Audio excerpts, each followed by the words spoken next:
Neymar, c'est l'artiste brésilien qui arrive à l'été 2017 au Paris Saint-Germain contre une clause libératoire de 222 millions d'euros versée au FC Barcelone.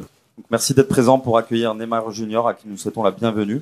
Au Parc des Princes, lors de sa présentation ensoleillée, il est alors acclamé par le public. On se retrouve 5 ans plus tard avec les sifflets qui ont accompagné tous ces ballons touchés lors du match contre Bordeaux dimanche dernier, 4 jours après l'élimination face au Real Madrid en Ligue des Champions.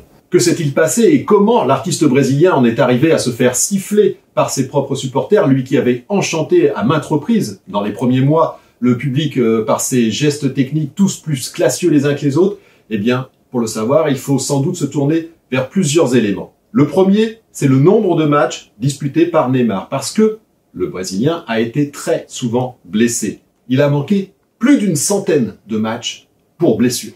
En 4 ans, à Barcelone, il a disputé 50 matchs de plus qu'à Paris en 5 saisons.